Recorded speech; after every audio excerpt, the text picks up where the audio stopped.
시청자 여러분 안녕하십니까? 3월 14일 금요일 인사드립니다. 박민영입니다. 오늘 화이트데이더라고요. 그래서 사탕을 먹으면 그 달콤함이 참 좋은데 그 먹고 난 이후에 찾아오는 당 쇼크가 사실 다이어트를 하는 입장에서는 굉장히 걱정스럽습니다. 트럼프 당선 이후 달콤함에 취해 있던 시장은 지금은 트럼프 쇼크로 인해서 여러 가지 충격을 받는 것과 좀 같은 맥락이기도 하죠. 밤사이 트럼프 이슈가 추가됐고요. 그 밖에 기업 뉴스도 쏟아졌습니다. 하루하루 정말 많은 뉴스를 보면서 느끼는 것은 그 많은 뉴스에 모두 대응할 필요는 없다는 겁니다. 다만 알고는 있어야겠죠. 그 뉴스들 무엇인지 정리하면서 대응할 뉴스도 추려서 전략까지 이어가겠습니다. 체린 앵커가 뉴욕장 분위기부터 짚어줍니다. 네, 뉴욕장은 간밤 하루 만에 다시 하락세로 전환이 됐습니다. 그리고 시장을 흔들었던 것은 또다시 트럼프의 관세 리스크가 되겠는데요. 트럼프가 간밤에도 시장을 흔들 만한, 우려시킬 만한 다양한 발언들을 쏟아냈습니다. 구체적으로 보신다면 관세에 있어서 우리는 굽히지 않을 것이다. 그동안 갈취를 당해왔는데 더 이상은 갈취당하지 않을 것이다. 4월 2일 상호관세 부과 방침을 재확인했고 이와 함께 유럽연합의 보복 조치에 대해서 는 우리도 유럽의 와인에 200%의 관세를 부과하겠다고 경고를 했습니다. 그로 인해서 나스닥 지수가 2% 가까이 밀려난 17,300포인트 선을 가리키고요. S&P 500 지수 1.4%의 추가 하락이었습니다. 이제 지난달이 기록한 최고치 대비 10% 이상 밀려나면서 조정 국면에 진입하게 됐습니다. 지금 미국 증시의 발목을 잡고 있는 또 한 가지의 주된 포인트, 이제 내일이면 미국 정부 부채 한도 마감 시한이 다가오고 있습니다. 내일까지 추가 임시 예산안이 통과되지 않는다면 부분적으로나마 미국 정부가 셧다운 될 수 있는 가능성이 있는데요. 안 그래도 관세 리스크가 있는데 셧다운까지 된다. 증시 변동성을 키울 만한 또 하나의 요인입니다. 지금 하원에서는 통과가 됐는데 상원에서는 몇몇 민주당 의원들이 반대를 하고 있는 상황이다 보니까 이 뉴스가 내일 미국 시장에 있어서 핵심적인 포인트가 될 것으로 보입니다. 상품 선물 시장에서는 안전자산에 대한 수요가 높아집니다. 금 가격이 2% 상승하면서 온스당 3,000달러 선을 간밤에 돌파를 했습니다. 맥쿼리 측에서는 3분기면 3,500달러까지도 도달 가능하다. 이런 이야기가 들려오고 있는데요. 재정 적자가 늘어나면서 인플레이션이 올라갈 것이고 인플레이션 해지 수단으로서의 매력도가 부각되는 상황입니다. 간밤에 발표됐던 경제 지표로는 어제 CPI에 이어서 생산자 물가지수 PPI가 있었습니다. 보시면 전월 대비 0% 그러니까 오르지 않았음을 알 수가 있습니다. 예상치를 훨씬 밑도는 수준으로 발표가 됐는데 이렇게 물가가 진정세를 보였음에도 불구하고 시장이 왜 이렇게 미미한 반응을 보였을까? 크게 세 가지 이유를 잡아볼 수 있겠습니다. 일단 이 PPI에 산출되는 항목들 가운데 연준이 주시하는 PC에 포함되는 카테고리들이 몇몇 있는데요. 그 카테고리들만큼은 물가가 올랐더라. 이 부분이 문제입니다. 가령 입원 치료비가 1% 상승하는 등의 영향이 있었고요. 그러다 보니까 2월 근원 PC는 전월 대비 0.4% 상승할 거라는 예상이 현재 나오고 있는 상황. 두 번째는 이렇게 PPI가 오르지 않았다라는 것은 공급사들의 마진이 그만큼 급감했기 때문으로 해석이 되고 있는데 그 말인즉슨 지금 공급사들이 이 물가 상승에 인한 부담을 소비자들에게 전가시키기가 어렵다 이렇게 해석이 됩니다. 그렇게 되면 그만큼 소비에 대한 어떤 수요가 약한 것 아니냐 이런 의미로도 우리가 볼 수가 있겠죠. 소비 약세 신호는 미국 경기에 대한 우려를 불러일으키게 됩니다. 그리고 마지막으로는 어제와 마찬가지로 트럼프의 관세에 대한 영향력이 아직은 데이터에 반영되기 이전이기 때문이라는 해석 등이 있습니다.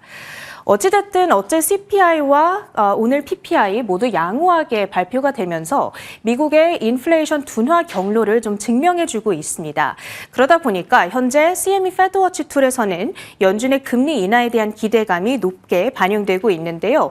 오는 6월 금리 인하 25bp 가능성이 현재는 55.8%로 반영되고 있는 상황. 지난주 대비했을 때 한 10%포인트 정도 올라온 수치가 되겠고요. 연내 총 인하 횟수에 대해서는 지금이 3월 가장 이 윗줄을 보시면 되겠습니다. 그런데 이제 다다음 FOMC 6월 때 첫 인하, 그 다음에는 9월, 10월까지 해서 총 3회 인하를 시장에서는 예상하고 있습니다. 간밤에 월가의 대표적인 강세로죠. 에드 야데니가 S&P 500 목표치를 하향 조정했습니다. 이 사람은 작년에 미국 증시를 가장 정확하게 맞췄던 사람인지라 조금 더 주목도가 높은데요. S&P 500 불케이스를 기존의 7,000에서 6,400까지 내려잡았습니다. 여전히 16% 가까운 상승 여력이기는 합니다만 베어 케이스, 그러니까 약세 시나리오는 단 5,800포인트, 지금보다 5%밖에 오르지 못할 거란 가능성 역시도 예상을 하고 있습니다. 트럼프의 관세 그리고 타국의 보복, 이러한 관세 전쟁이 미국의 인플레이션과 경제 성장에 위험을 초래하고 있다, 이러한 지적을 나타내고 있습니다. 히트맵을 열어서 전반적인 종목별 분위기를 보신다면 M7 빅테크주들 중심의 약세가 두드러지는 하루였습니다. 다음 주에 GTC 일정을 앞두고 있는 엔비디아가 그나마 보합권에서 버텨줬고요.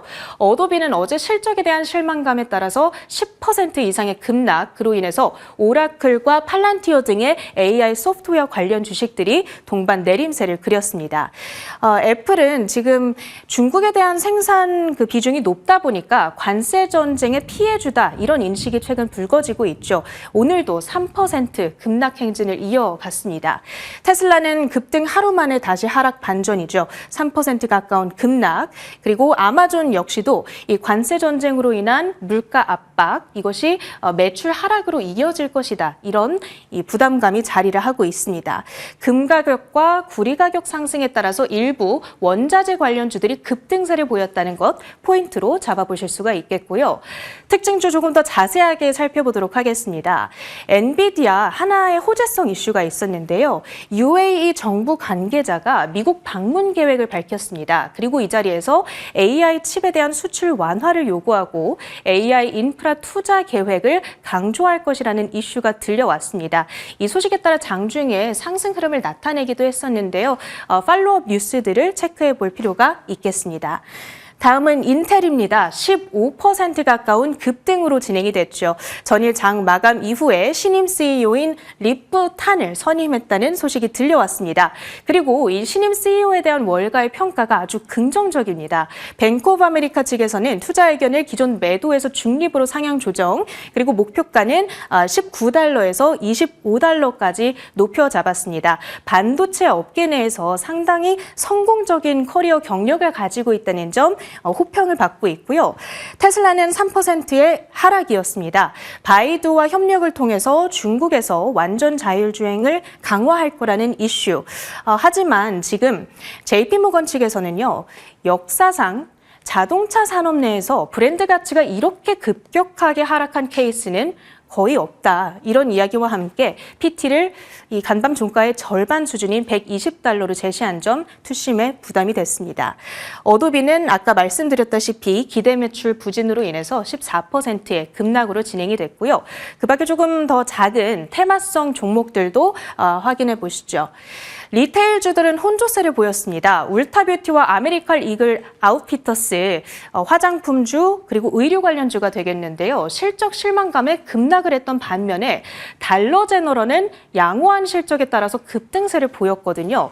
우리가 이 포인트를 봤을 때 한 가지 추측할 수 있는 것은 지금 미국에서 가성비템들을 선호하는 소비 트렌드가 포착되고 있다. 그러니까 확실히 소비에 대한 부담감이 좀 가중되고 있는 것 아닌가, 이런 것을 도출해 볼 수 있을 것 같고요. 그리고 말씀드렸듯 금, 구리 가격 상승으로 인해서 대장주들 움직이는 흐름, 마지막으로 EU 방위비 확대 이슈에 따라서 노스롭 그루먼 등의 방산주들이 오름세를 보였습니다. 뉴욕장 특징주들 확인해 봤고요. 이제 국내 증시 투자 전략 세우러 가보시죠.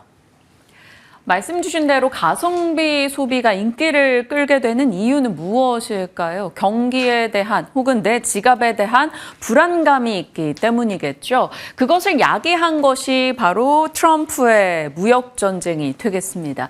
이것이 시간이 지나서 트럼프의 소신으로 해석이 될까요? 아니면 트럼프의 아집으로 분석이 될까요? 참 궁금해지는 순간입니다. 일단 트럼프는 4월 2일에 부과할 상호관세 굽히지 않을 것이다. 더는 갈취당하지 않겠다라는 입장을 드러냈죠. 관세에 대한 불안감을 한 번 더 짚히면서 뉴욕장의 상승 탄력을 또다시 떨궜습니다. 그러다 보니 2월에 유통업체들의 마진이 감소한 소식도 이 관세 때문이 아니냐 이런 시각 등도 나오고 있습니다. 관세 비용이 결국 소비자에게 전가되지 못해서 유통업체들이 부침을 겪고 있다라는 내용인 거죠. 한마디로 실물 경제에 일정 부분 타격 등이 나타나기 시작했다라는 게 되겠습니다. 그리고 트럼프와 일론 머스크, 결국 테슬라는 트럼프를 좀 상징하는 기업이기도 하죠. 그렇기 때문에 트럼프가 테슬라 차량을 구매하는 등의 행동을 보이기도 했는데요. 일단 트럼프가 테슬라 차량을 구매하고 굉장히 좋다라는 이야기를 꺼내들며 하루 상승했던 테슬라가 이내 하락 전환의 움직임을 나타냈습니다. JP모건에서는 이번에 일론 머스크발 테슬라 리스크를 두고 자동차 산업 역사상 이처럼 브랜드 가치가 급격하게 하락한 사례를 찾기 어렵다라며 목표가를 $120로 낮추기도 했습니다. 그래서 테슬라 일정 부분 영향을 받아가면서 주가가 밤사이 떨어진 채 거래를 마쳤죠. 자, 테슬라의 이러한 흐름까지 들여다봤을 때 분명 미국 내에서는 이 트럼프에 대한 반감 또한 많이 올라오고 있다는 것을 확인할 수 있는 대목입니다. 자, 밤사이 들려왔던 뉴스들 짤막하게 정리를 해보면 관세 부분, 유럽연합과 술 전쟁을 펼칠 걸로 또 예고가 되고 있죠. 미국의 위스키에 부과하는 관세를 낮춰라라는 겁니다. 만약 그렇지 않으면 유럽에서 갖고 오는 와인과 샴페인에 우리가 엄청난 관세를 부과하겠다라는 입장을 드러냈고요. 유럽 측에서는 그에 대한 보복의 의지를 드러내기도 하죠. 일단 관세 전쟁이 계속되고 있다라는 대목으로 해석하시면 되겠고요. 예고된 것은 단기간에 이러한 여러 변동, 증시의 하락 이런 거 신경 쓰지 않겠다라는 것이 트럼프 행정부의 지금의 입장이다. 이것에 대해 미국 재무장관이 다시 한번 밝히기도 했습니다. 당분간은 관세 노이즈 이어질 수밖에 없다라는 게 되겠고요. 아무래도 4월 2일 상호관세 부과 이슈 이후에나 이 부분에 대한 또 방향이 결정이 되겠죠.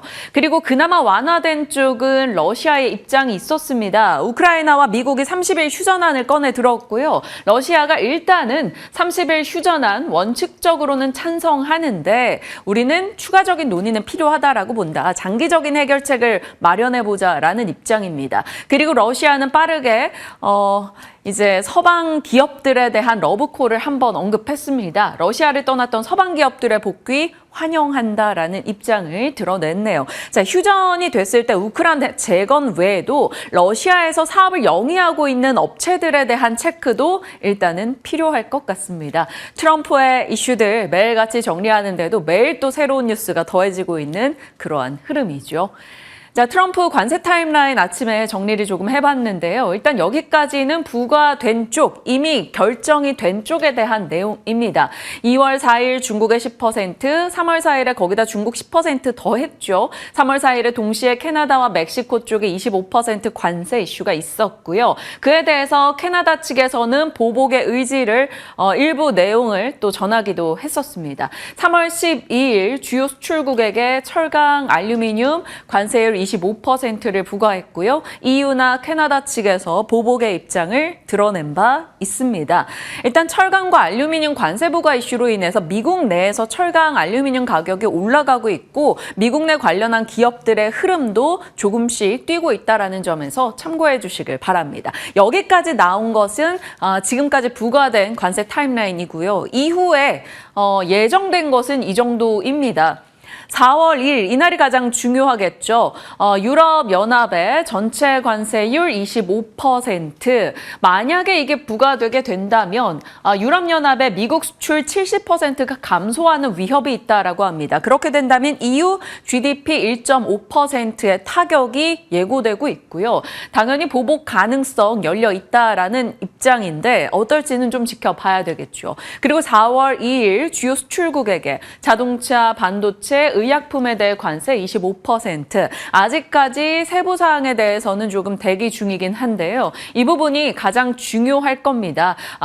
이날 4월 2일이 관세 측면에선 가장 중요한 날로 지금은 꼽히고 있습니다. 그 외 일정들도 일단 체크해 보시면서 영향받을 내용들 한 번 더 확인해 주시길 바랍니다. 관세에 대한 타임라인이었고요. 이 밖에 지금 또 다른 일정으로 우리가 기다리고 있는 게 바로 엔비디아입니다. 관세나 혹은 매크로 데이터 이슈를 기업 이슈로 조금 끌고 와줄 만한 계기 GTC 2025에 기대하고 있는 건데요. 이 또한 관세 이슈에 조금 무력하게 밤사이는 엔비디아도 큰 힘을 내지는 못했고 이제 그 밖에 테마단의 종목들도 강하게 가주지는 못했습니다. 그런데 일단 어제 우리 장에서는 반응을 보이긴 했었죠. 젠스낭 트레이드로 여겨지는 분야들인데요. 어제 국내장에서는 유리기판 종목들 이 정도가 강세 흐름 보였고요. 양자 쪽 어제 브리핑하긴 했었는데 굉장히 강하게 올라가는 일부 종목들이 있었습니다. 대표적으로 한국첨단 소재의 상한가도 확인해 볼 수 있고요. KCS나 가장 많이 트레이딩용으로도 들어가는 종목 중에 ICTK 말씀을 드렸었는데 어제장에서 또 올라갔죠. 한 5% 상승. 하지만 꼬리가 굉장히 많이 달렸습니다. 그리고 의료 AI 쪽에서는 토마토 시스템과 온코크로스, 전력 설비 쪽도 어제는 일부 반응을 보이긴 했는데 어제는 전력 쪽은 조금은 다른 뉴스였다라는 점 잠시 후에 짚어보겠습니다. GTC 2025에서 어떤 이야기가 나올지 모르겠으나 후보군은 이 정도가 되겠고요. 이것이 세론이 될지 아니면 방향 설정을 잡고 강하게 달려가는 계기가 될지 지켜보셔야 될 것 같습니다. 자, 트럼프 이슈와 GTC 일정을 소화하면서 어제 국내장 흐름 지켜보시죠. 양 지수가 모두 하락으로 끝났습니다. 사실 출발할 때만 해도 미국 기술주가 반등하면서 꽤 괜찮은 분위기로 시작했던 코스피였는데요. 일본에서 엔화 강세 흐름이 나오고 금리 인상에 대한 이슈가 부각되기도 했고요. 미국의 셧다운 이슈가 조금 우려 완화되는 듯 했다가 다시 수면 위로 올라오면서 시장이 상승폭을 반납하기 시작했습니다. 선물 옵션 동시 만기일 또한 소화했어야 했죠. 그래서 코스피는 결국에는 하락으로 끝이 났고요. 종목들의 크로스가 있었어요. 한 2거래일간 반도체가 강하게 올라올 때 조선방산이 살짝 차익을 맞더니 어제장에서는 이 독일 라인메탈의 신고가 소식과 함께 이쪽과 갭 메우기 흐름이 나온 걸까요? 국내 방산주들의 강세에 있었습니다. 그리고 트럼프와 나토 간의 만남에 대한 기대감도 일정 부분 반영이 됐죠. 조선방산이 올라오고 어제는 반도체가 또 주춤하면서 크로스 현상을 보여줬습니다. 그리고 어제 중요했던 이슈 중에 하나가 바로 상법 개정안 가결 이슈였죠. 상법 개정안 통과 이슈가 전달이 됐고요. 여당에서는 최상목 대행을 중심으로 거부권을 행사할 것을 준비하고 있다라는 소식과 이복형 금융감독원장은 그에 대해서 강력히 반대한다라는 소식 등도 전달됐습니다. 이런 상법 개정안 가결로 인한 변동성 뉴스로 인해 지수 역시나 일정 부분 영향을 받았다라고 볼 수 있겠죠. 자, 코스닥은 어제 1% 정도 코스피 대비 좀 더 많이 빠졌습니다. 대형주가 전반적으로 부진했던 영향인데요. 그리고 HLB 같은 경우는 이제 FDA 승인에 대한 일정 이슈가 있는데 그 전에 계속 오너일가의 매수세가 있었음에도 불구하고 주가는 하락하고 있는 최근입니다. 계속적으로 좀 떨어지고 있죠. 5% 어제 추가 하락을 기록하기도 했습니다. 자, 그 밖에 엔비디아, GTC 테마, 앞서 봤던 유리기판이나 양자 등의 종목군들의 강세가 있었고요. 뉴스가 많은 LS 그룹주의 이슈도 부각되고 있습니다. 이것은 잠시 후에 조금 짚어보도록 하겠습니다. 어제장 정강 후약이었다라는 점 기억해 주시고요. 상법 개정안 얘기 좀 살짝 해봐야겠죠. 주주에 대한 이사 충실의 의무를 담은 상법 개정안이 야당 주도로 이제 본회의 통과 소식을 어제 전했습니다.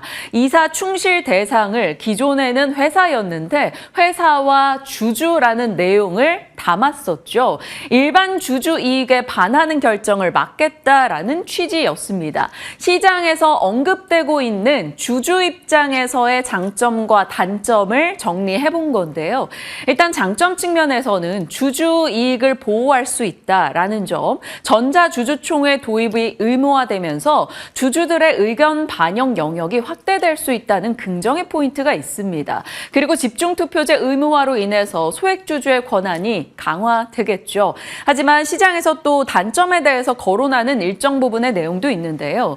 경영 의사결정의 복잡성이 증가한다라는 겁니다. 다양한 주주의 모든 이익을 고려해야 되기 때문에 빠른 의사결정이 쉽지 않을 것으로 보는 시각도 있고요. 투기자본의 경영권 공격 우려도 일정 부분 있습니다. 투기자본이 지분 쪼개기로 경영권을 공격할 수 있다라는 거죠. 그리고 소송 리스크가 증가할 수 있다. 이사의 특정 대주주만을 위한 결정을 할 경우 이에 대한 소송이 쉬워질 수 있다라는 점에서 기업들이 소송이나 의사결정에서 일정 부분의 비용을 치르는 것이 커지지 않겠는가라는 입장입니다. 주주 입장에서 긍정의 목소리고요. 기업들 입장에서는 여러 가지 부담이 증가할 수가 있겠죠. 시장에서는 단기적으로는 기업들의 이러한 부담 증가에 대해 초점을 맞추겠지만 장기적으로 봤을 때는 그래도 주주 이익이 개선되지 않겠는가라는 기대감들도 이렇게 엇갈려서 나오고 있는 상황입니다. 장점과 단점의 효과를 좀 더 짤막하게 정리를 한 것이고요. 그러면 우리는 상법 개정안 이슈로 인해서 어떤 쪽에 초점을 맞춰야 될까요? 그로 인해서 주가 변화가 있을 것으로 예상되는 걸 찾아봐야겠죠. 시장에서 분류하고 있는 수혜입니다. 저PBR 종목군들, 이들이 주주 환원으로 기업 재평가를 받지 않겠는가? 우선주들도 그에 들어가는 내용이고요. 그래서 저PBR 종목들 찾기에 또 시장이 나서지 않겠느냐라는 시각이 있습니다. 그리고 그 확장이 되겠죠. 지주회사. 지배구조 개선에 대한 요구가 조금 더 강화될 것이기 때문에 지주회사들의 변화 포인트에 초점이 맞춰질 수도 있습니다. 그리고 배당 확대 가능성이 높은 기업들, 예를 들면 금융사 등이 되겠죠. 주주 친화 정책 가능성이 높아지기 때문에 이들에 대한 관심이 올라가거나 주주 친화를 할 만한 여력이 있는 현금 자산이 많은 쪽을 집중해보자라는 시각도 있습니다. 그리고 전자주주총회가 시행이 되다 보니까 이와 관련해서 온라인 주총 관련한 기술 제공 기업들 해서 IT 서비스업도 체크하자라는 얘기가 나오네요. 예를 들면 더존비전, NHN 이런 쪽이 언급되고는 있습니다. 어느 쪽으로 시장이 관심을 둘지 모르겠으나 일단 이 정도가 영향을 받을 수 있겠다라는 가능성 정도 체크해 주시길 바랍니다. 어제 시장의 주요 이슈였던 상법 개정안 내용 정리를 해봤고요. 자, 상법 개정안이 호재로 작용해서 주가 상승이 나타난 기업이 있죠. 바로 LS입니다. 요즘 LS에 대해 투자자들은 꽤 많은 불편한 감정을 갖고 있는데요. 그 시작을 한번 보시죠. LS그룹의 일주일입니다. 구자은 회장이 인터배터리에서 중복 상장에 대해 코멘트를 했던 것이 논란이 되면서 당시에 LS 주가, LS그룹주들 10%씩 빠지며 이런 충격을 받기도 했었습니다. 그리고 나서 요즘에 나오고 있는 뉴스들입니다. 호반그룹의 LS 지분 매입, 지분 경쟁이 격화되는 거 아니야? 이런 우려일까요? 기대일까요? 형성이 되면서 LS 주가가 어제 강하게 올라갔었죠. 19%의 급등이 있었고요. LS전선과 대한전선의 특허 분쟁 이슈도 있었죠. LS전선이 자회사 발행 주식 한도를 확대했다라는 소식도 있었습니다. 이러한 LS그룹의 행보 속에서 상법 개정안으로 인해서 이제 이렇게 자유롭게 행동하지 못하겠지라는 기대감이 형성이 되면서 지주사 LS 주가가 어제 지분 매입 경쟁 이슈, 상법 개정안 이슈가 맞물려 주가 강세 흐름에 나타나 있습니다. LS 네트워크스도 올라갔고요. LS 마린솔루션, LS 일렉트릭, LS 에코에너지 전반적으로 어제 LS 그룹주가 가온전선까지 함께 가는 모습 나타나기도 했습니다. 본 사업과 조금 무관하게 내용이 전개되고 있는데 그럼에도 불구하고 LS그룹이 갖고 있는 전력 전선 사업에 대해서 이 이슈와 같이 투자자 입장에서 어떤 전략을 챙겨야 되는지 좀 고민이 될 겁니다. 이 부분에 대해서 저희 오늘 시간 허락하면 전략 챙겨보도록 하겠습니다. 자, 트럼프의 한마디. 사실 시장이 트럼프 관세 이슈로 굉장히 어지럽게 진행되다 보니까 때로는 테마에 초점이 맞춰지는 날들이 많아지기도 합니다. 트럼프의 한마디에 테마가 피어나기도 하는데요. 밤사이에 들려온 소식에서도 두 가지 테마를 연상해 볼 수가 있었죠. 유럽권과 함께 술에 대해서 위스키와 와인, 샴페인에 대해서 서로 관세를 주겠다 받겠다 하며 내용을 전하기도 했는데요. 그러면 이 관세 이슈 속에서 우리가 영향을 받을 것으로 예상이 되는 테마는 주류 쪽을 일단 넣어봤습니다. 와인 수입사인 나라셀라, 하이트질로, 제주맥주, 풍국주정, 이 병따개, 병뚜껑 만드는 업체거든요. 사마왕관 이런 쪽도 일단 테마로는 체크를 해두겠는데 정말 철저히 테마로만 대응하시자 이렇게 말씀을 드립니다. 그리고 트럼프의 발언 중에 밤사이 이 내용이 다시 한번 거론이 됐죠. 나는 김정은과 여전히 좋은 관계다라는 코멘트. 남북 경협주를 자극할지 일단 경협주들 정리해 봤습니다. 철저히 테마는 테마로 대응하되 이러한 뉴스가 있었다라는 것 정도 오늘 장중에 반응을 보인다면 그 뉴스인가? 이렇게 조금은 더 빨리 생각하실 수 있게 뉴스를 정리하고 있습니다.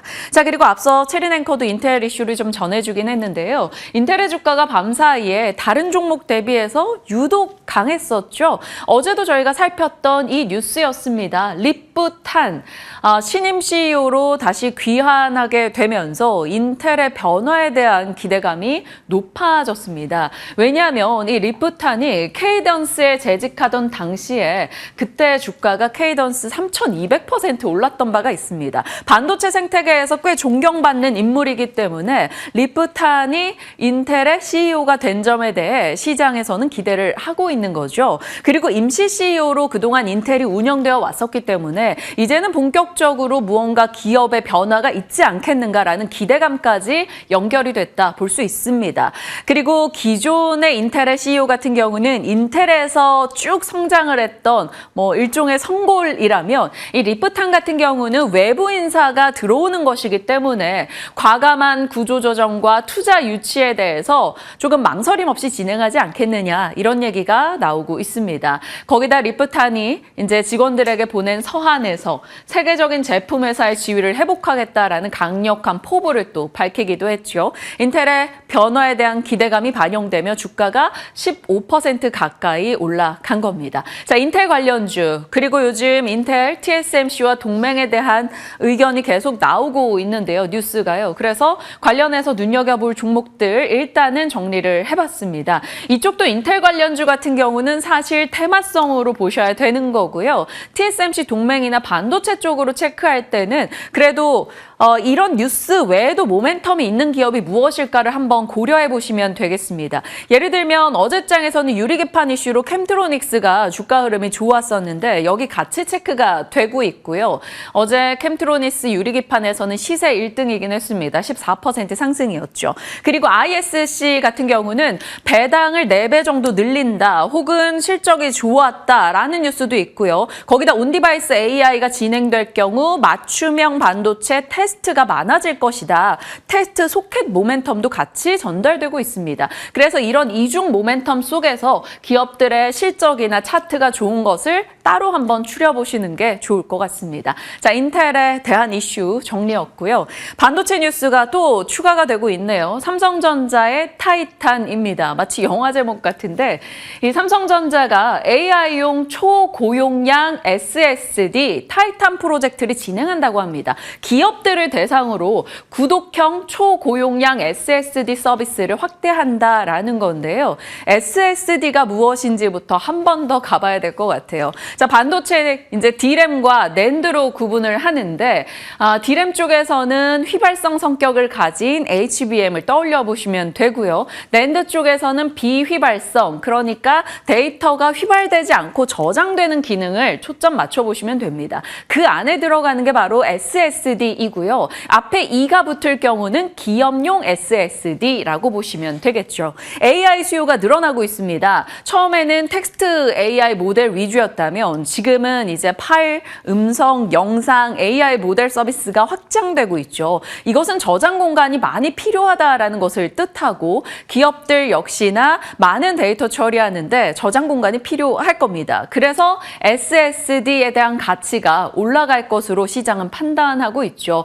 그래서 온디바이스 AI, 엔비디아의 블랙웰, 중국의 이구안신, 딥시크 효과 이 모든 것들이 SSD, 낸드 쪽의 반등을 가리키고 있는데요. 이쪽으로 좀 대응을 해보겠다라는 삼성전자의 하나의 프로젝트 이렇게 생각하시면 되겠습니다. 낸드 종목들이야 워낙 다들 아시겠지만 뭐 심텍 등을 비롯해서 일단 이렇게 정리를 해뒀으니까요. 체크해 주시길 바랍니다.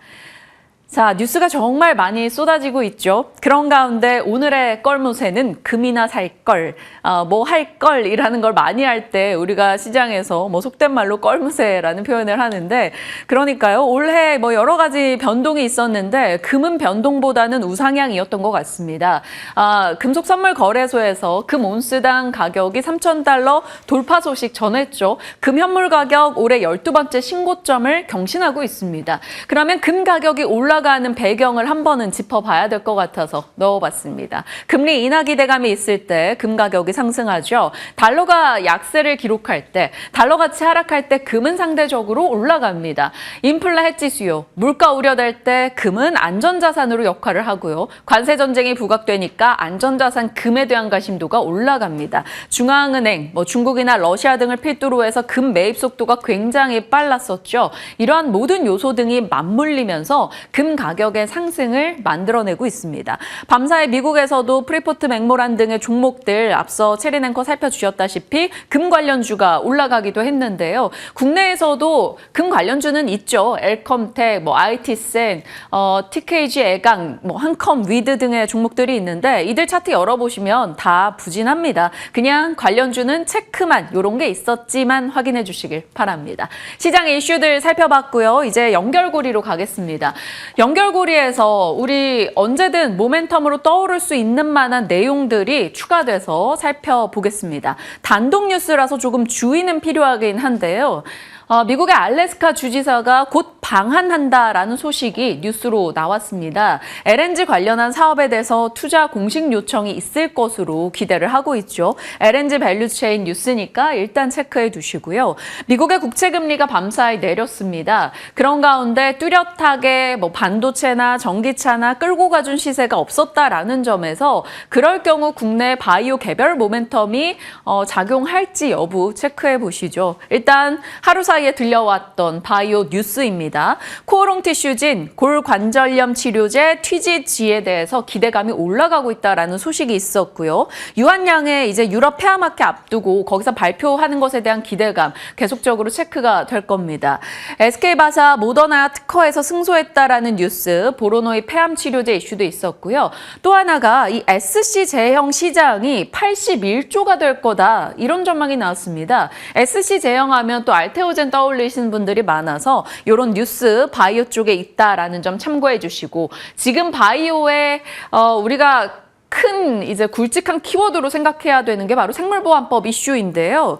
아포지 테라퓨틱스라는 미국 업체가 원래 우시 쪽과 우시바이오 쪽과 계약을 맺었었는데 이번에는 우시바이오 쪽이 아니라 삼성바이오로직스와 포괄적 협력 계약을 맺었다라는 소식이 들려왔습니다. 생보법 이슈를 조금 의식해서 국내로 그러니까 중국을 탈피하는 쪽으로 CMO, CDMO 계약이 모이지 않겠는가라는 그 상징성을 지닌 뉴스이기 때문에 일정 부분 생보법 이슈를 한 번 더 수면 위로 끌어올릴지 살펴주시길 바랍니다. 바이오와 LNG 쪽 뉴스 정리를 했고요.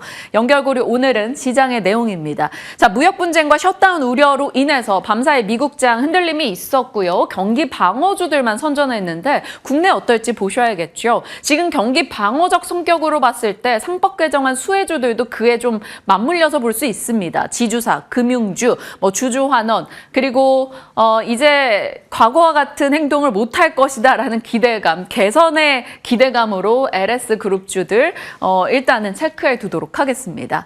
그리고 UAE 측에서 미국 최첨단 AI 칩의 수출 제한 완화 요구를 했다라는 소식, AI 칩에 대한 모두의 필요성을 좀 대변해주는 대목이기도 하고요. 앞서 봤던 삼성전자의 타이탄과 인텔 관련주들 체크해 주시죠. 트럼프 테마로는 주류와 남북 경협 확인했고요. 그 외에는 바이오 LNG 원전입니다. 바이오 LNG는 앞서 봤고요. 원전은 3월 안에 체코 원전 최종 결정 소식이 있을 거라서, 그리고 이를 앞두고 원전 뉴스가 좀 모인다면 올라갈 종목들이 있을지 체크해 주시죠. 그 밖에는 다사다난한 시기, 우리가 앞으로 남은 일정 중에 뭘 봐야 되는가입니다. 미국 셧다운 마감 일정, 이제 3월 14일 오늘 밤이 되겠고요. 일본 은행의 금리 발표 3월 19일, 그리고 탄핵 심판 관련한 내용이 3월 안에 결정이 되겠죠. 공매도 재개 3월 마지막 날이고요. 그리고 가장 중요한 관세 속의 변수는 4월 2일이 될 겁니다. 이 부분 저희 같이 호흡하면서 정리해 나가도록 할게요. 자, 시장 이슈로 이제 섹터 뉴스 심도 깊게 들어가겠습니다. 미나 앵커 받아주시죠.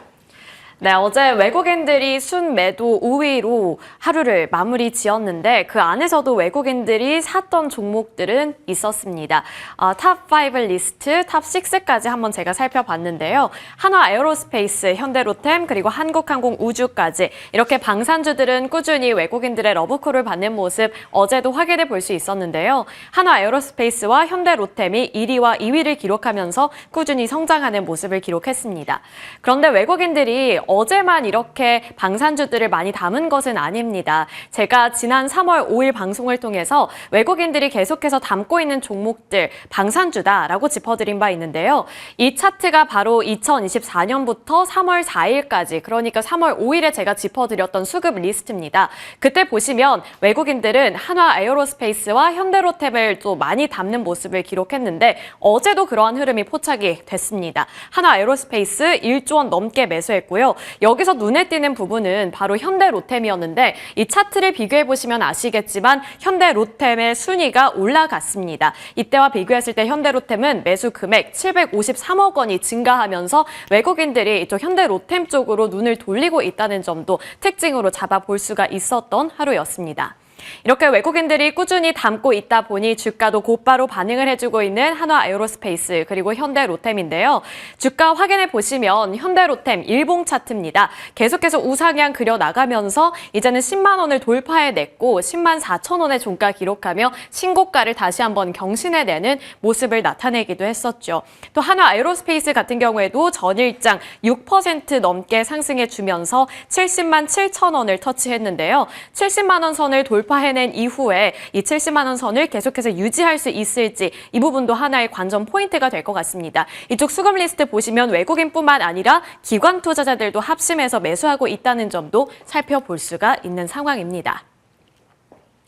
자, 이렇게 두 가지 종목이 어제 급등을 한 데에는 최근에 환경도 있었겠지만 증권가의 리포트도 한 몫을 했습니다. 현대로템 같은 경우에는 BNK증권에서 목표가를 14만 원까지 상향했는데요. 지금 10만 원 선에 있는 걸 감안했을 때 한 4만 원 가까이 더 오를 수 있다라고 본 겁니다. 그 리포트의 골자를 확인해 보시면 폴란드향 K2 전차 2차 이행 계약이 마무리 단계에 진입을 했다라고 보고 있는 거고요. 2024년에 56대였던 이 K2 전차 25년에는 96대까지 증가할 것이다라고 보고 있는 상황입니다. 또 폴란드뿐만 아니라 중동, 페루, 루마니아 이쪽에서도 수주가 계속 이어질 것이기 때문에 실적은 계속 좋아질 것이다. 이게 골자였고요. 2025년의 매출액은 5조 원을 넘기면서 전년 대비 23% 증가, 또 영업이익은 6,545억 원으로 전년 대비 43% 증가할 것으로 전망했습니다. 그리고 그 안에서 디펜스 부문의 매출액은 전년 대비 35%의 증가세를 예상했습니다. 아래는 한화 에어로스페이스를 향한 리포트입니다. KB증권에서 리포트를 어제 또 발행하면서 이렇게 관심을 많이 받은 건데 KB증권에서는 83만 원까지 목표가를 상향했고요. 다른 곳에서는 100만 원까지 보는 곳도 있었습니다만 가장 최근에 내놓은 리포트가 바로 이 KB증권 거였기 때문에 이쪽에 리포트를 정리를 해봤습니다. 천무 다연장 로켓과 K9 자주포의 폴란드 납품 수주 잔고는 2025년에서 2026년 사이에 점차 감소할 것을 예상하고 있지만 중요한 것은 베트남과 인디아, 폴란드의 신규 수주 가능성을 반영했을 때 이 지상방산 부문의 영업이익률은 올해 24.3% 상향될 수 있다는 가능성을 본 건데요. 작년에 22.4%를 기록한 것과 대비했을 때 2%가량 더 늘어날 수 있다는 점 짚어줬습니다. 실적이 개선이 되면서 자본 총계도 증가하고 있는 추세 속에 밸류 부담도 완화될 수 있다는 게 골자였습니다. 자, 이렇게 두 가지 대기업들에 대해서 살펴봤는데 방산 플로우에 대해서 좀 업데이트를 해드릴까 합니다. 제가 3월 5일 자세하게 짚어드린 바 있습니다만 조금 더 업데이트된 내용이 있었는데요. BNK증권의 플로우입니다.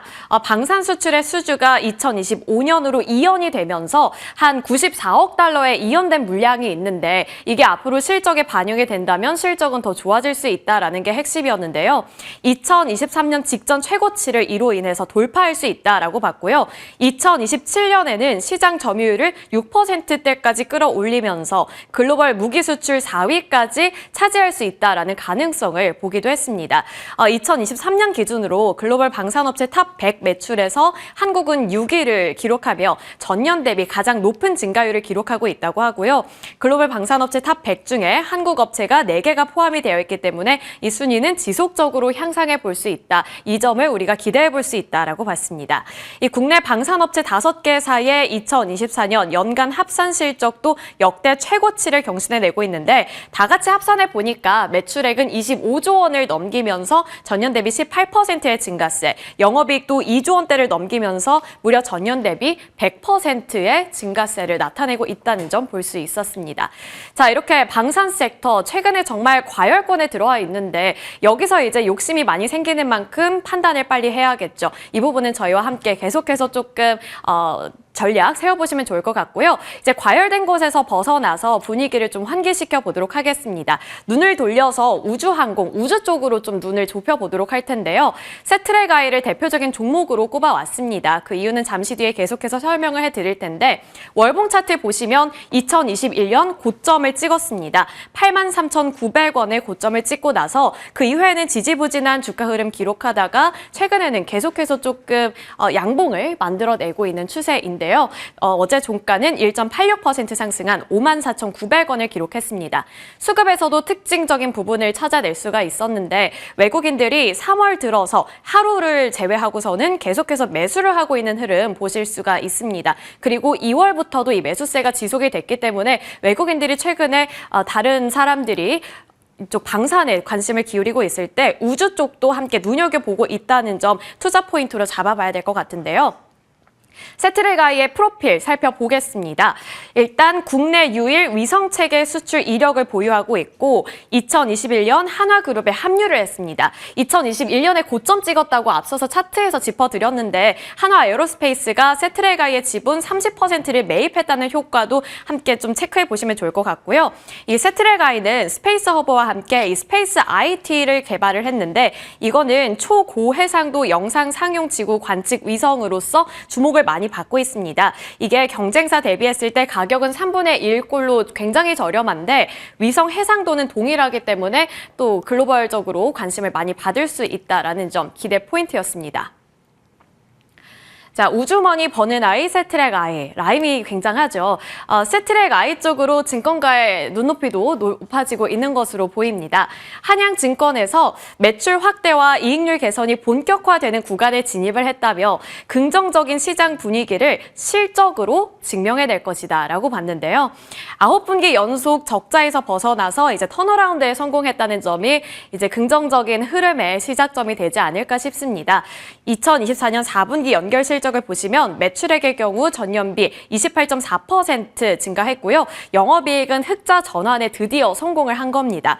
2025년부터는 이 턴어라운드를 시발점으로 실적 개선이 본격화될 것으로 보이고 있고 2024년 4분기 기준 수주 잔고가 약 5천억 원대로 2022년과 비교했을 때는 약 2배 가까이 증가했다는 점 봐야 할 것 같습니다. 또 스페이스 IT 3월과 4월 중에 우주 발사 예정이 되어 있는데 이 스페이스 IT를 통해서 확보한 위성 데이터를 2025년 하반기부터 본격적으로 판매할 것으로 보이기 때문에 여기서의 실적 반영도 함께 체크해 보시면 좋을 것 같습니다. 자, 우주 뉴스 업데이트입니다. 우주 쪽을 왜 봐야 할까? 계속해서 끊임없는 호재가 들려오고 있기 때문인데요. 한미 합작 우주 망원경 스피어 X가 이번에 발사에 성공했다라는 소식이 있었고요. 다음 달 14일 제4차 한미 민간 우주 대화가 개최가 된다는 점, 여기서 어떠한 내용이 나올지도 관전 포인트가 될 것 같습니다. 또 과기부에서 전략기술특위 제10차 회의를 할 것으로 보이는데 여기 국가전략기술 육성이 골자였는데 여기에 우주항공 분야도 함께 포함이 되어 있었습니다. 올해 6조 8천억 원을 투자할 것으로 보이는 만큼 우주 섹터에서도 한 번 더 눈여겨보시면 좋을 것 같습니다. 자, 이렇게 우주항공과 방산 섹터에 대해서 전반적으로 다뤄봤는데요. 방산 고점 부근에서 더 갈 수 있을지 고민이 되는 시점입니다. 보유자의 영역이라면 우주항공도 탄력을 받을 수 있을지도 함께 저희와 확인해 보시면 좋을 것 같습니다.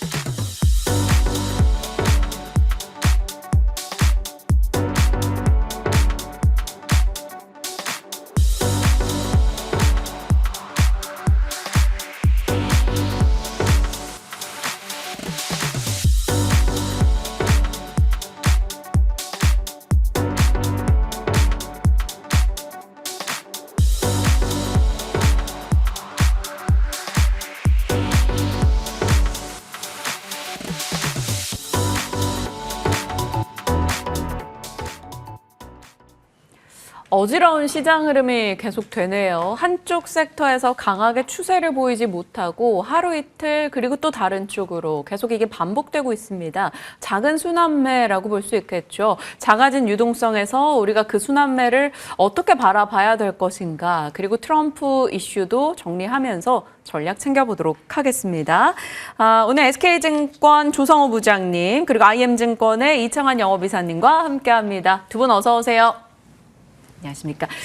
먼저 이창환 영업이사님, 지금 시장의 분위기를 어떻게 평가하고 계신지 궁금하고요. 밤사이 계속 추가되고 있는 트럼프의 관세 이슈에 대해서 저희가 민감도를 어느 정도로 가져가야 될지도 살펴주세요. 그러니까 미증시 나스닥 기준으로는 이제 10% 이상 한 12% 정도의 조정을 보였기 때문에 이제 조정장으로는 들어간 건 맞는데 미증시에 비해서는 그래도 좀 코스피 기준으로 이렇게 현저한 흐름입니다. 어제는 이제 선물옵션 동시 만기를 소화를 했는데 국내 증시는 아직은 그 대통령 탄핵 선고 심판이 임박했기 때문에 그 아직 여전히 그 정치적 불확실성이 있는 상황이고 어제는 장중에 미국의 연방 정부 셧다운 가능성으로 인해서 이제 미선물이 이제 갑자기 이제 쭉 빠졌거든요. 그러면서 국내 증시도 다시 이제 그 막판까지 거의 저점으로 끝나는 그런 흐름이었는데 주말에 그 셧다운 여부를 좀 봐야 되겠습니다. 21세기 들어서 그 연방 정부 셧다운이 3번 있었는데 그게 오바마 때 한 번, 트럼프 때 2번이었거든요. 이번에 만약에 또 그 셧다운이 된다 그러면은 트럼프 정부에서만 3번째 그 셧다운이 되는 거죠.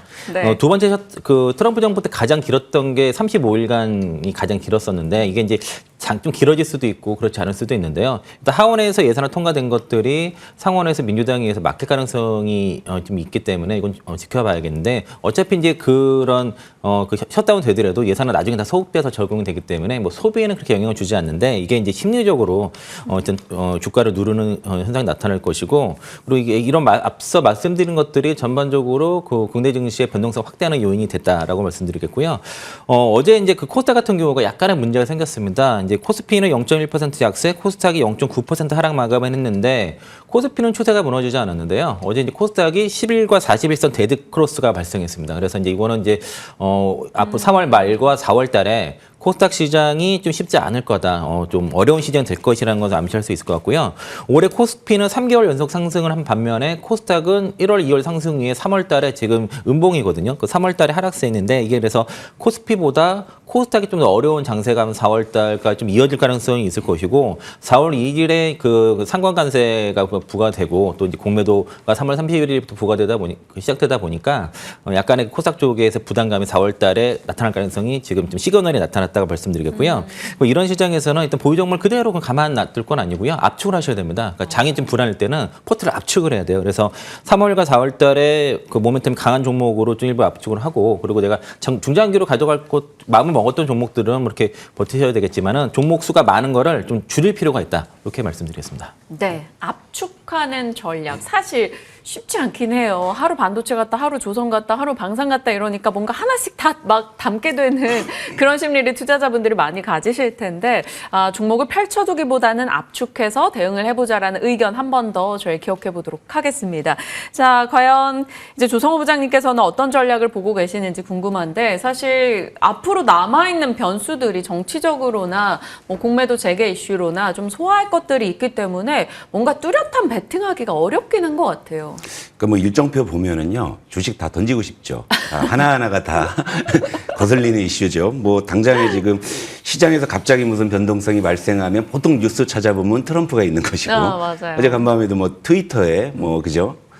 이런 내용이 있었고요. 또 이제 우리는 어쨌건 지금 정치 불확실성에 지금 정점을 지나고 있는 이런 또 내내적인 상황이기도 하고 또 그럼에도 불구하고 또 시장에서 먹을 거를 찾다 보면 또 이제 다음 주에 있을 뭐 엔비디아의 뭐 GTC 2025 쪽 관련한 그런 어떤 좀 시세들은 전개되는 그런 상황이죠. 하지만 또 내일 당장 또 뭐 미국의 이제 뭐 연방정부의 뭐 셧다운. 사실 뭐 그게 셧다운이 뭐 이론적으로는 미국 정부의 뭐 부도라고 얘기하지만 실제 셧다운이 일어나도 부도나지 않습니다. 나중에 뭐 그런 건 또 다시 또 해결돼서 방향을 찾지만 또 단기적으로 흔들릴 수 있는 변수 중에 하나이기 때문에 또 거슬리는 것이고 또 여기에 이제 또 공매도가 이제 이번 달 말부터 또 전면 재개가 되니까 또 그런 부분에 대해서 또 많은 분들이 또 고민이 있을 수밖에 없는 거니까. 근데 이런 어떤 이슈 하나하나만 가지고도 참 이게 어디로 튈지 몰라서 스트레스를 받는 상황인데 이게 지금 쭉 줄지어 있다 보면 그냥 주식을 그냥 잠깐 쉴까라는 생각이 안 들 수가 없을 정도로 요즘 변화무쌍하죠. 그러다 보니까 지금 시장의 움직임이 어떠냐면, 이 시장의 하반 경직은 분명히 있어요. 그러니까 뉴욕 증시가 뭐 폭락을 하더라도 우리 시장 버티는 거 최근에 여러분들 뭐 보셔서 아시겠지만, 하지만 상단이 크게 열리지 않는 것들은 바로 이제 이런 이슈들이 계속적으로 부담감을 주는 것이죠. 그러니까 투자자들이, 시장 참여자들이 중장기적인 플랜을 가지고 베팅하기가 굉장히 어려운 구간이다 보니까 이 종목별로 지수별로 하방 경직은 있지만 상하 변동폭 굉장히 크게 나오죠. 어제 같은 경우에도 장 초반에 코스피 급등하다가 뭐 후반에 물론 뭐 만기일이라는 뭐 그런 뭐 해석도 있지만 쭉 흘러내리는 부분들 그리고 이제 종목이나 업종들도 오늘 올랐다고 그것이 내일 상승을 보장하지 않는다는 것들 그러다 보니까 자연스럽게 좀 단타 좀 게릴라 전술 이런 쪽으로 지금 시장의 지금 흐름들이 전개가 좀 되고 있다라는 거죠. 그렇다면 지금 전략은 간단합니다. 현금 비중을 최대한 여러분들께서 늘리신 다음에 종목은 압축하는 게 좋죠. 하지만 압축해서 보유가 아니에요. 압축해놓고 치고 빠지고 치고 빠지고. 제가 그저께도 한번 나왔었잖아요. 네. 그때도 같은 말씀 드렸을 거예요. 현금을 갖고 계셨을 때 조선방산이 그쪽으로 움직일 것 같으면 잠깐 갔다 오고, 그죠? 그리고 반도체가 반등했을 때는 조선방산이 누릴 가능성이 크니까 그쪽에 갔다 오고, 하지만 장이 끝나고 났을 때는 어느 정도의 현금이 계속적으로 있어야지만, 그래야지만 지금 시장에서 운신의 폭을 넓힐 수 있는 그런 상황이 아닌가. 저는 이렇게 좀 보고 있어요. 네. 그게 사실 저희도 말로 하고 브리핑 할 때는 이게 쉽긴 한데 장중에 그 대응을 하는 분들은 참 쉽지가 않잖아요. 채팅창에서도 시청자분이 그런 얘기 해주시네요. 추세가 없는 게 사실 이렇게 힘들다라는 점. 그만큼 대응이 기민해야 되는데 기민하다라는 것은 그만큼 필요하다라는 걸 뜻하기도 해서 참 필요한 장이 전개되고 있습니다. 그 중심엔 트럼프가 있고요. 그래도 같이 뭐 이왕 해야 되는 거면 더 집중하고 알아보면서 들어가 봐야겠죠. 자, 반도체가 이틀간의 굉장히 강한 흐름을 보여줘서 와, 드디어 반도체 가려나? 라는 생각을 했었는데 어제장에 또 조선방산 올라오니 또 힘을 좀 빼앗겼습니다. 이 추세라는 게 참 어렵네요. ISM 제조업, OECD 경기 선행지수, DDR5, 낸드, 가격 반등 뭐 이런 좋은 뉴스 등은 나오는데 어떤 점이 등장을 해야 이게 추세를 만들지 그게 궁금합니다. 일단 이창한 영어에서는 말씀 주실까요? 그 반도체 섹터 이제 저점 찍고 반등이 나오죠. 나오고 나서 이제 아무래도 매물대가 있으니까 뭐 차익 실현도 나오고 하는 건데 매크로 환경이 나쁘진 않습니다. 그 제가 항상 체크하는 OECD 경제 선행지수 그 지난해 이제 9월부터 올해 2월까지 계속 여전히 확장세이고 나라별로도 봐도 우리나라도 지난해 이제 11월부터 올해 2월까지 확장세가 유지되고요. 미국도 23년 3월부터 2월 달까지 여전히 확산세가 계속 지속되고 있고 중국이 지난해 8월부터 이제 확산세가 유지돼서 중국 증시 강세 다 이유가 있는 거라 보시면 되겠고요. 최근에 그 DDR5 현물 가격도 올라오고 있고 낸드 플래시 가격도 올라갑니다. 이제 앞서 말씀드린 거는 반도체 섹터의 밸류에이션 요인이고 이 가격은 EPS에 대한 요인이기 때문에 지금은 EPS랑 밸류에이션 다 올라가는 구조라서 그러니까 반도체 업황 자체가 나쁘지 않은 거고요. 지난해 좀 안 좋았던 IT기 수요가 좀 살아나면서 지금 그 레고시 반도체까지도 가격이 올라가고 지금 재고가 좀 축소되는 상황이라서 전반적으로 지금 2분기부터의 본격적인 업황 회복을 좀 기대하고 있는 상황이라서 삼성전자와 SK하이닉스도 그래서 이제 그 범용 메모리 생산 확대를 지금 할 것으로 지금 전망을 하고 있는 상황이라서요. 업황은 괜찮습니다. 그리고 이제 이런 환경에서는 삼성전자보다는 그 하이닉스가 올 때도 유리할 수밖에 없습니다. EPS랑 밸류가 같이 올라가는 구조이고 그리고 반도체 업황과 당연히 연관성이 있지만은 뭐 유리판 쪽 같은 경우에는 앞으로 다가올 미래이기 때문에 좀 다르게 움직일 가능성이 있습니다. 그 엔비디아가 급락에 나오면서 유리판 쪽도 같이 조정을 받았는데 SK 같은 경우가 그 자회사 앱솔릭스 같은 경우가 이제 올해 중에 양산 착수 예정인데 타사 같은 경우는 대부분 그 인터포저 부분만 유리기판을 한 반면에 SK 앱솔릭스는 전체로 유리기판을 만든 거라서 기술력의 차가 있고 제가 파악한 바로도 뭐 삼성전기라든가 LG 이노테 뭐 등등 다른 업체와 비교해도 최소 4년에서 5년 정도 기술이 앞서 있는 상황이고요. 증권가에서는 장비주 위주로 좀 추천하고 있습니다. 뭐 피롭틱스, 캠트로닉스 이게 하고 있는데 네. 피롭틱스는 다소 좀 과열됐다고 보고 있고요. 캠트로닉스가 어제 좀 급등이 나왔는데 체크해 보면 이제 실적이 올해 내후년까지 좀 급성장을 하는 그림이 나타나서 그래서 괜찮을 것 같은데 좀 단기 급등 나왔으니까 요거는 좀 눌리길 좀 기다려주시면 좋을 것 같고 그리고 엔비디아가 그 TSMC 쪽에 그 앞으로 그 치본 웨이퍼 서브스트레이트 L을 예약을 해서 만약 이거를 이제 TSMC가 받아들이면은 유리기판을 써야 되거든요. 그래서 유리기판의 상용화가 좀 빨라질 수 있다는 기대감 때문에 어제 이제 SKC라든가 뭐 유리기판 종목들 좀 강세 나타났는데 저는 그래서 투자 관점에서는 그 전에 항상 SKC 뭐 그 JNTC, ISC 세 종목을 말씀드렸는데 네. 지금 탑핑은 SKC고요. 사실은 오늘 추천주를 갖고 나가려고 했는데 어제 단기 급등 나와서 그래서 원래 매수밴드 12만 원 이하로 잡으려고 했다가 올랐기 때문에 좀 기다려 보셔서 뭐 한 12만 5천 원 이하 정도 조정 나왔을 때는 거기서는 좀 뭐 매수 관점 보시겠고 JNTC는 그 NDR을 했는데 NDR에서 여러 가지 루머가 돌았습니다. 뭐 수주설부터 해가지고 삼성전자 인수설 등등해서 단기 급등 나와서 기관들이 다 차익 실현하고 나가버려가지고 요건 좀 기다려야 될 것 같고요. 그리고 ISC 오늘 실적 상당히 급성장한다는 그 뉴스 나왔으니까 네. 이것도 이렇게 SKC랑 그 ISC 두 개 잘 체크해 보시면 좋을 것 같습니다. SKC, ISC 기존의 의견 그대로 유지해 주셨네요. 그 기존의 유리기판 쪽의 장비주에 대해서는 정말 트레이딩 관점으로만 대응하자 하셨는데 그 의견 동일하십니까? 네, 맞습니다. 알겠습니다. 반도체 진영 그리고 유리기판 쪽 추가 코멘트 도와주셨고요.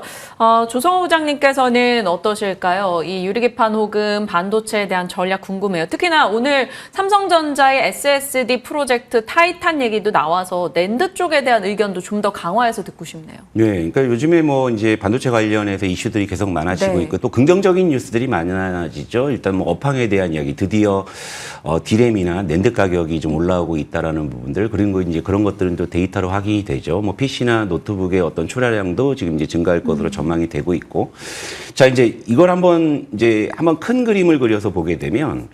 지금 일단 디램 쪽이 돈다라는 것은 이제 반도체 업황 회복을 이야기하는 건데 그 업황이 왜 회복이 되냐라는 거죠. 결국에는 디램 가격의 상승이나 낸드 가격의 상승은 분명히 수요 단에서의 증가 조짐이 있다라는 의미잖아요. 그럼 지금 디램이나 낸드가 들어가는 그런 어떤 이 탑재되는 것들은 다 디바이스죠, 디바이스. 그렇다면 이것은 바로 온 디바이스 AI 시대가 이제 임박했다라는 그런 의미일 수가 있습니다. 그러니까 이제 반도체 전체의 지각 변동일 수도 있어요. 아직은 엔비디아가 반도체 산업의 주도권을 잡고 있는 건 맞지만 엔비디아가 공급하는 대부분의 대상들은 B2B 빅테크 기업들이기 때문에 실제 B2C가 아닌 거죠. 시청자 여러분들 보셨지만 HBM3 실물로 보신 분들 별로 안 계실 거예요. 하지만 시장에선 HBM3가 정말 대세처럼 그렇게 움직였다는 거죠.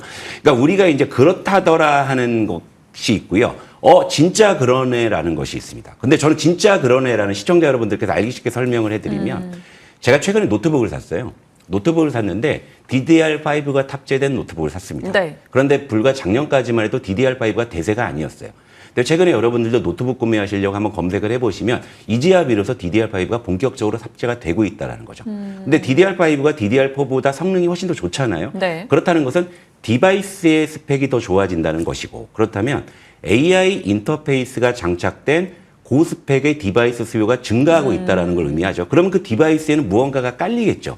그렇다면 이제 이번에 뭐 GTC 2025에서도 뭐 또 언급이 되고 이슈화가 되겠지만 이제 소프트웨어 쪽에 대한 어떤 본격적인 개화기도 우리가 같이 생각을 해봐야 된다. 그러니까 그동안의 반도체 주도권은 작년에는 엔비디아 중심의 B2B 논리였다면 올해는 연초에 여러분들 아시다시피 레거시가 움직였고요. 반도체 설계가 움직였죠. 반도체 설계 내에서는 저전력, 고효율 반도체에 대한 수요에 대한 그런 기대감도 있는 것인데 여러분 엔비디아 같은 경우에 발열 문제 나오잖아요. 근데 전력 이야기 나오잖아요.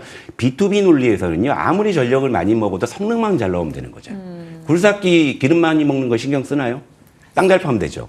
그렇죠? 하지만 우리가 차를 탈 때는 다르죠. 연비도 적게 먹어야 되고 조용해야 되고. 그렇죠? 우리가 쓰는 디바이스는 그게 중요한 거죠. 그러다 보니까 핸드폰에서는 얼마나 발열이 안 나오냐, 배터리가 얼마나 가느냐 엄청나게 우리가 그걸 굉장히 집착을 하지 않습니까? 근데 B2B에서 데이터 센터 HBM이 열 많이 먹는 거 우리 신경 안 쓰잖아요. 많이 팔면 되는 거죠. 근데 그런 어떤 논리의 변화라는 것은 반도체 어떤 주도권 변화를 의미할 수 있는 거기 때문에 작년에는 엔비디아 중심의 B2B 논리가 반도체를 지배했다면은 올해는 사실 온디바이스 AI 쪽으로 좀 전환할 수 있는 시그널들이 여기저기서 나타나고 있다는 것이고 연초에 그래서 한미반도체나 SK하이닉스 대비 HBM 진영보다 온디바이스 AI 진영의 반도체 종목들이 더 강했다는 것들을 우리가 같이 모아서 본다고 하면 지금 반도체 쪽의 트렌드는 변화하고 있는 것이고요. 이번에 그래서 저 역시도 GTC 2025를 굉장히 좀 중요하게 보고 있습니다. 네. 근데 온디바이스 AI라는 키워드를 떠올렸을 때 IP, 팹리스, 디자인하우스, 소켓 뭐 네. 굉장히 많잖아요. 네. 그래서 좀 조금만 더 분야를 압축해 주신다면요. 그걸 압축했을 때 바로 전공정, 레거시, 저전력 반도체, 반도체 설계 이런 쪽으로 보시면 딱 맞을 것 같아요. 알겠습니다. 네. 일단 체크해 놓고 네. 저희가 어제 반도체 브리핑에서 분야별로 이제 분류해서 정리했었던 종목군들이 있으니까요. 그 부분 한 번 더 체크해 주시죠. 반도체 진영의 일단은 트렌드의 변화를 잘 파악해 보자라는 점을 기억해 가겠습니다. 자, 반도체와 수급을 톡톡 주거니 받거니 하고 있는 쪽 중에 하나가 요즘에 방산입니다.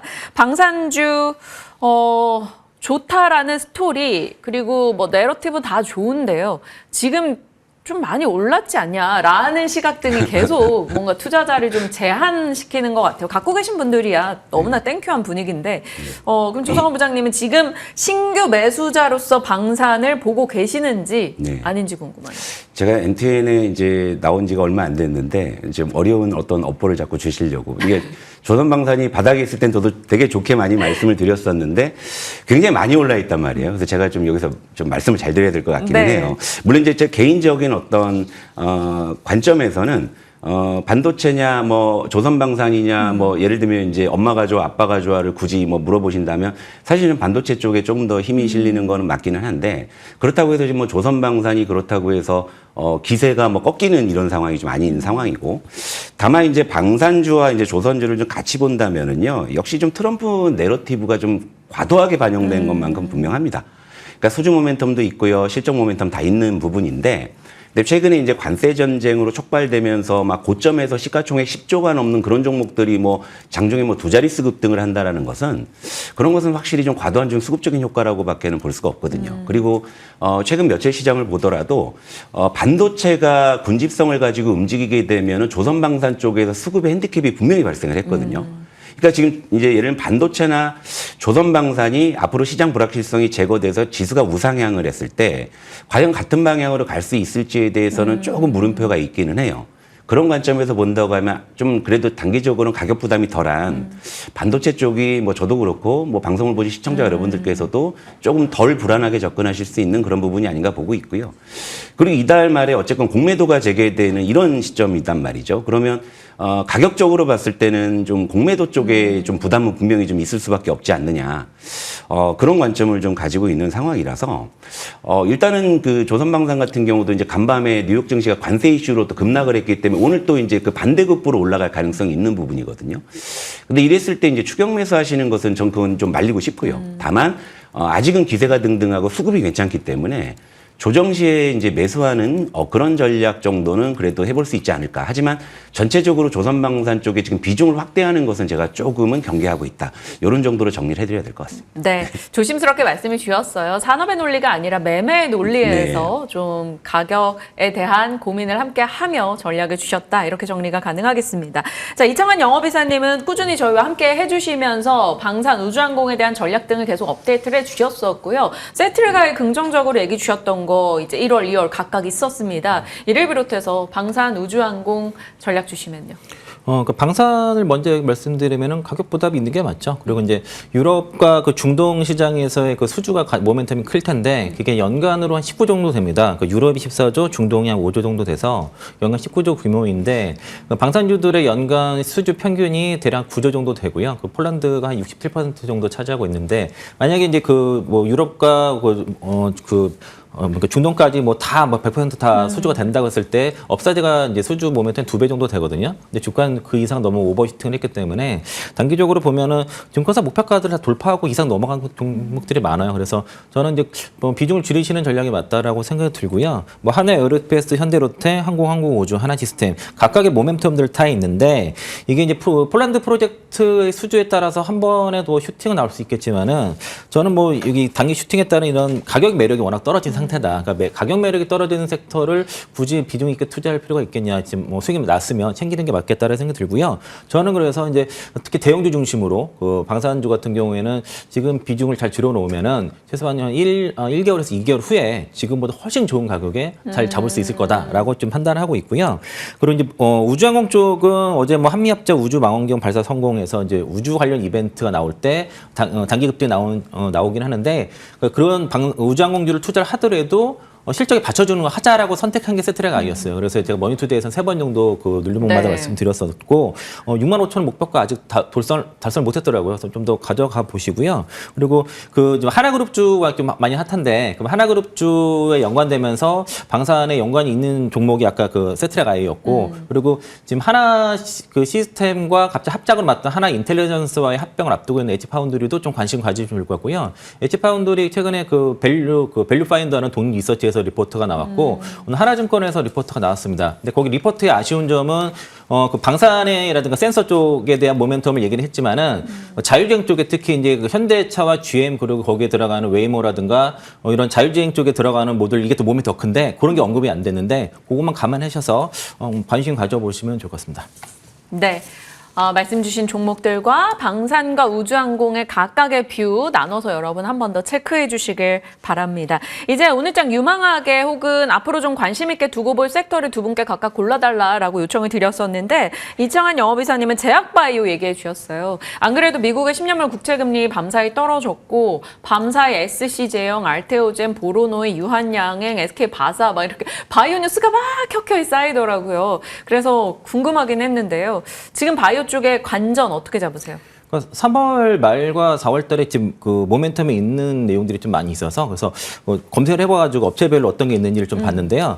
3월 18일에 그 젠백스가 그 진행성 핵상마비 PSP 치료제 그 GV1001에 대한 임상 그 분석 데이터가 발표 나오는데 이게 이제 그 한국프레스센터에서 기자회견을 하는데요. 이게 엠바고가 걸립니다. 그래서 이게 발표는 3월 22일에 일본 학회에서 그때 엠바고가 풀려서 임상 데이터가 발표가 될 예정이고요. 그리고 이제 이게 나올 데이터는 그 바이오마커가 뺀 정도로 나오고 바이오마커가 포함된 거는 5월 달 정도에 나올 것으로 보여지고요. 공교롭게도 3월 18일 제가 덴백스 탐방을 갑니다. 그래서 이제 좀 그 내용 좀 파악해 볼 생각이고 3월 20일에 알테오젠, 큐트로드, SC 임상 3상 결과 3월 20일 같은 날 HLB 리버세람이 그 캄켈리주마 FDA 허가 여부 여기 뭐 HLB 그룹이 중요할 것 같고 또 같은 날에 유한양의 오스코테 폐암 치료제 렉나자 그 리브레반트 임상 3사 마리포사 최종 그 전체 생존기가 결과 발표 있어서 유한양행한테는 상당히 중요한 이슈고 오스코텍도 마찬가지고요.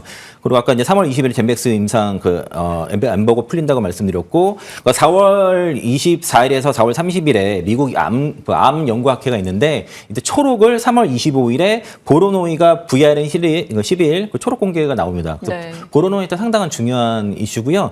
보로노이 같은 경우는 제가 그 12월 3일에 여기 MTN에서는 말씀을 드렸었어요. 당시에 그래서 7만 원대에서 말씀드렸는데 근데 목표가 16만 원이었는데 이거 달성은 아직 못했더라고요. 최고가 15만 3천 원인데 세계는 유한탁에서 24만 원까지 목표가 상향해서 저도 똑같이 24만 원으로 목표가 조정하고요. 네. 그리고 3월 31일에 3월 26일부터 3월 29일까지 유럽 폐암학회 개최되고 3월 31일에 한올 바이오파마가 미국 이노뷰 반트에 기술출한 중증 근무력증 신약 요거 대한 임상 3상 결과가 있고 또 삼천당제약이 어제 공시가 났는데 4월 8일부터 4월 9일까지 NDR입니다. 근데 이제 NDR 내용이 SPS 바이오 파이프라인의 진행 상황 및 향후계 그리고 여기서 아마도 이제 지난번 NDR 때 얘기한 게 리베세스 제네리 B 스터디에 대한 중간 결과를 발표한다고 그랬습니다. 그래서 여기에 대한 내용에 따라서 삼천당제약의 모멘텀이 굉장히 강하게 나올 수 있을 거라 생각이 들고요.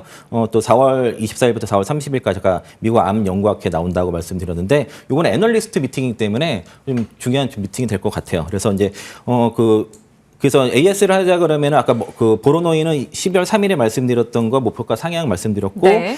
또 이제 아까 일정에 나왔던 기업들이 삼천당제약, 젠백스, 알테오젠 이렇게 3월달, 4월달에 빅 이벤트가 있는 기업들은 잘 좀 보시자 말씀드리겠습니다. 네, 젠백스 탐방 다녀오셔서 말씀해 주시고요. 일단 보로노이 목표가 16만 원에서 24만 원으로 상향하겠다라고 한 번 더 AS해 주셨어요. 12월 3일 이야기 주시고 최고가 기준 상승률 100%가 넘었던 종목이기도 한데 조금은 더 윗단을 열어보자라는 의견 추가해 주셨습니다. 자, 오늘 또 눈여겨봐야 될 섹터 조성호 부장님은 AI 소프트웨어, 결국 온디바이스 AI, 지금 AI 경쟁이 치열해서 이제 하드웨어 단의 경쟁이 소프트웨어의 개화를 야기할 것으로 보신 건데요. AI 소프트웨어, 그러면 저희가 투자의 방향을 어떤 걸 포인트로 잡아야 될까요? 일단 지금 이제 올해도 시장의 트렌드는 AI가 분명하고요. 다만 이제 주도권이 어디로 옮겨가느냐인데, 결국 이제 우리가 직접 체감한 온디바이스 AI 시대가 이제 올해 본격 개화한다고 했을 때는, 물론 이제 하드웨어 단에서도 이제 그런 어떤 트렌드가 이어지겠지만, 결국 하드웨어 탑재되는 소프트웨어 쪽도 이제 본격적으로는 개화할 것이라 보고 있고, 사실 이제 딥시크의 출현이 또 이제 그런 부분들에 또 탄력을 붙여주는 또 계기가 된 것도 있습니다.